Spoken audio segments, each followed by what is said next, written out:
kelompok 4. Di sini kami akan menjelaskan terkait penentuan parameter farmakokinetika dalam obat paracetamol dengan sampel biologis urin.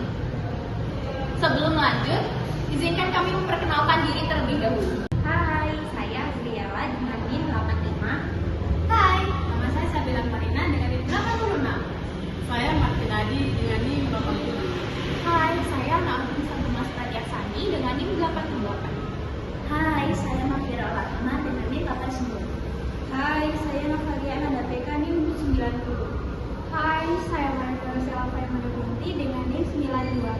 Dan saya Ufaila Isi dengan NIM 93. Uji farmakokinetika merupakan uji bagaimana tubuh menyerap, mendistribusikan, metabolisme, bahkan mengeliminasi obat. Uji ini berfungsi sebagai untuk memahami proses terjadinya obat di dalam tubuh.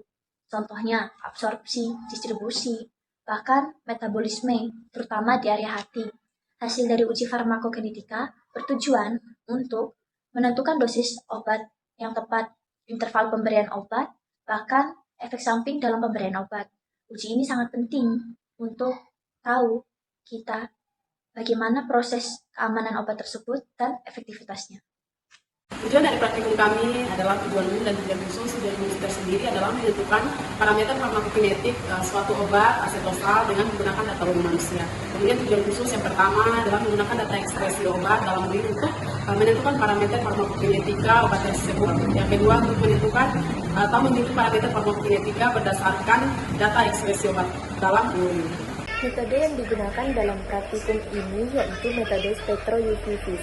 Alasan menggunakan metode spektroUV-VIS yang pertama yaitu karena cepat, kemudian mudah dilakukan, dan murah.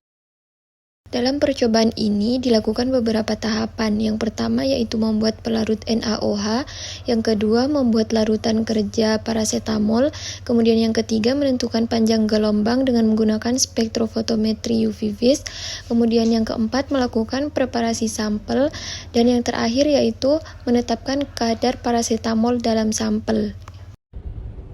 Untuk bahannya yang pertama ada NaOH sebagai pelarut. Menggunakan NaOH karena pelarut NaOH merupakan basa kuat yang melarutkan zat yang susah larut.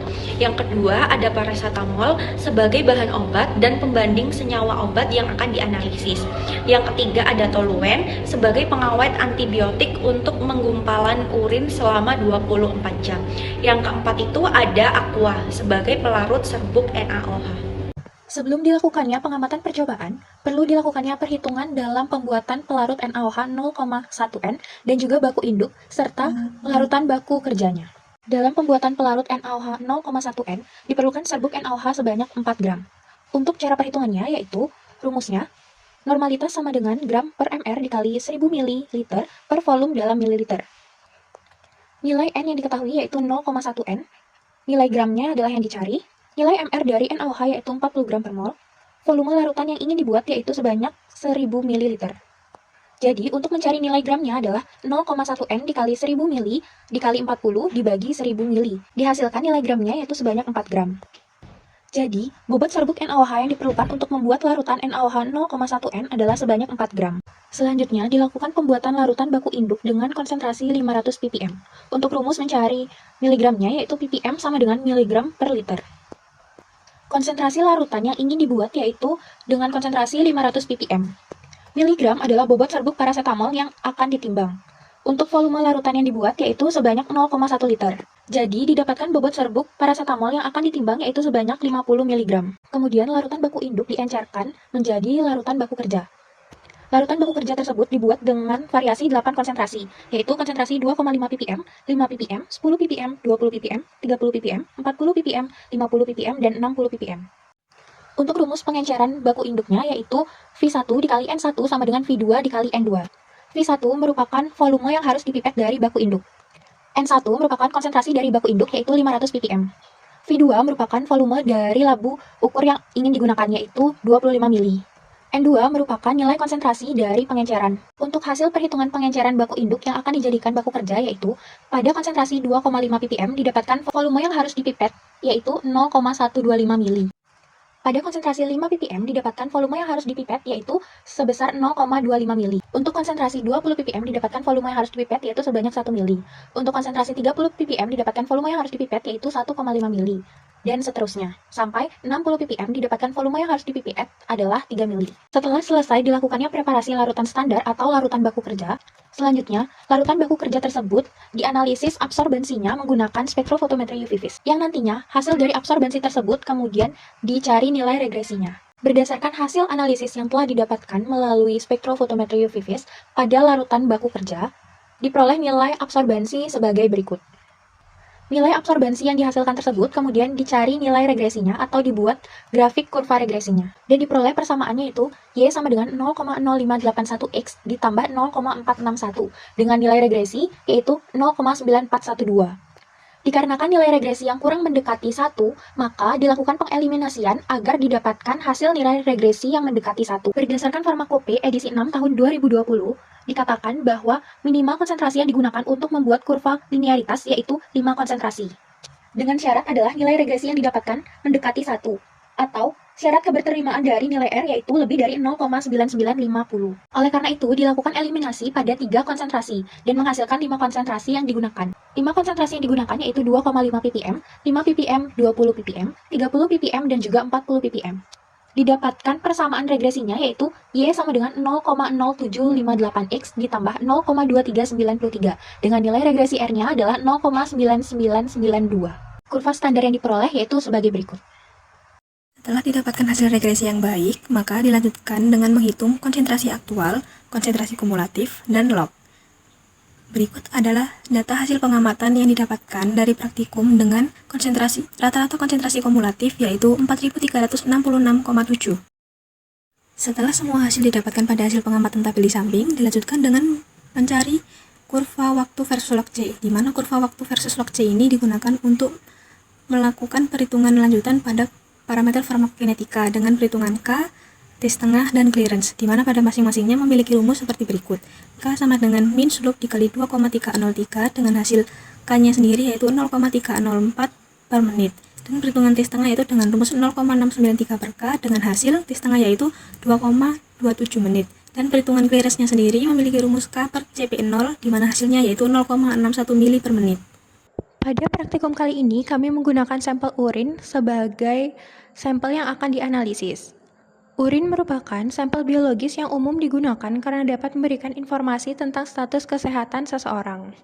Untuk alat yang digunakan pada analisis kali ini yaitu menggunakan spektrofotometri UV vis. Alasan penggunaan spektrofotometri UV vis karena parasetamol memiliki gugus kromofor. Gugus kromofor merupakan gugus fungsional tidak jenuh yang dapat memberikan serapan pada daerah sinar tampak. Panjang gelombang yang digunakan pada analisis berikut yaitu 257 nanometer. Penggunaan panjang gelombang ini karena pada panjang gelombang 257 nanometer dapat memberikan penyerapan yang maksimal. Parameter farmakokinetika yang dihitung pada uji kali ini yaitu Ka, K, T-setengah, dan AUC. Nilai K merupakan kecepatan obat yang akan dieliminasi oleh tubuh. T-setengah merupakan waktu yang dibutuhkan obat separuh dari konsentrasi obat untuk dieliminasi dari tubuh. Nilai AUC merupakan ukuran total paparan sistemik terhadap bahan kimia. Ka merupakan kecepatan obat yang diabsorpsi oleh tubuh. Pada praktikum ini bertujuan untuk menentukan parameter farmakokinetik suatu obat dengan menggunakan data urin manusia. Parameter farmakokinetika meliputi parameter primer, parameter sekunder, dan parameter turunan. Pada praktikum ini, rute pemberian obat secara ekstravena atau oral. Berdasarkan analisis hasil spektro UV vis dari larutan baku standar parasetamol menggunakan panjang gelombang 257 nanometer, diperoleh absorbansi yang kemudian digunakan untuk membuat kurva baku sehingga dihasilkan persamaan regresi yaitu Y sama dengan 0,0758X ditambah 0,2393 dengan koefisien korelasi atau R sama dengan 0,9992. Persamaan regresi ini dihasilkan setelah dilakukan eliminasi. Kecepatan dan tingkat obat diekskresi melalui urin menggambarkan kecepatan dan tingkat absorpsi obat dalam sirkulasi sistemik. Dari hasil pengamatan dapat diketahui hasil absorbansi yang didapat. dari larutan sampel mengalami penurunan dan kenaikan kadar. Hal ini disebabkan oleh beberapa faktor yang mempengaruhi laju ekskresi obat oleh ginjal, seperti pengikat ke protein plasma dan kesamaan urin. Berdasarkan percobaan pemberian obat secara ekstravena pada subjek obat, dapat diketahui parameter primer yang menunjukkan profil farmakokinetiknya, yaitu clearance sebesar 0,61 mili per menit dan Ka sebesar 0,304 menit. Dari parameter primer didapatkan parameter sekunder berupa K sebesar 0,304 per menit dan T setengah sebesar 2,27 menit. Kesimpulan, data ekskresi obat dalam urin dapat digunakan untuk menentukan parameter farmakokinetika obat dikarenakan data urin mengukur langsung jumlah obat yang berada di dalam badan dan kadar obat dalam urin lebih besar daripada dalam darah. Kecepatan dan tingkat obat diekskresikan melalui urin menggambarkan kecepatan dan tingkat absorpsi obat dalam sirkulasi sistemik. Parameter farmakokinetik dapat dihitung berdasarkan data ekskresi urin, yaitu dengan menghitung clearance, tetapan laju absorpsi, tetapan laju eliminasi, dan waktu paruh.